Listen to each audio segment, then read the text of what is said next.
Vous êtes en arrêt de travail pour accident du travail ou maladie professionnelle et vous vous dites que vous pouvez vous changer les idées en continuant vos loisirs. Est-ce possible? Eh bien, faisons un point là-dessus.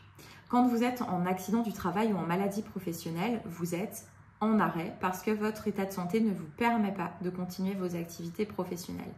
Eh bien, ça n'est pas forcément limité à vos activités professionnelles.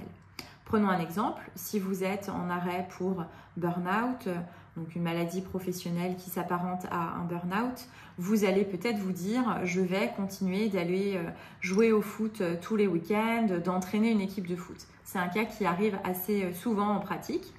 Eh bien, ça n'est pas automatiquement possible. Il faut impérativement que quand votre médecin vous prescrit cet arrêt de travail, il écrive sur cet arrêt que l'activité de loisir, qui est le foot, est autorisée. Ça doit être fait au moment de la prescription de l'arrêt de travail. Ça ne peut pas être fait a posteriori s'il y a un contrôle. Donc c'est très important puisque qu'est-ce qu'il se passe si jamais vous êtes en arrêt et que vous pratiquez une activité de loisir qui n'a pas été autorisée? Vous pouvez devoir restituer à la sécurité sociale, à la CPM, l'ensemble des indemnités journalières qui vous ont été payées. Et ça sur plusieurs années.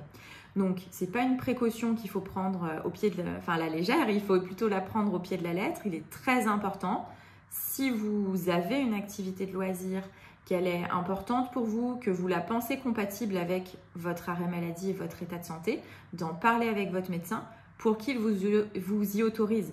Souvent, les médecins, lorsqu'ils prescrivent un arrêt, ne pensent pas forcément à vous poser la question, donc c'est à vous de faire cette démarche-là. Si jamais vous avez un doute sur une activité, il vaut mieux interroger la CPM, avoir une réponse écrite, puisque l'objectif c'est de garder la preuve que vous êtes autorisé à pratiquer cette activité pour que vous n'ayez pas de difficulté.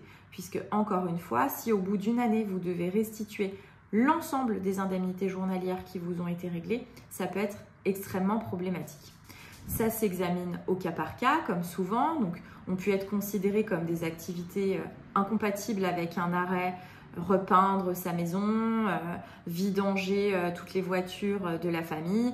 Donc, c'est des choses qui vont vous sembler ne pas avoir de lien avec votre arrêt et vous pouvez vous dire assez légitimement « bon, je suis en arrêt de travail, mais je peux tout à fait repeindre mon salon et l'ensemble des chambres de la maison. » Attention, prenez la précaution de poser la question, de demander une autorisation, ça vous évitera bien des difficultés.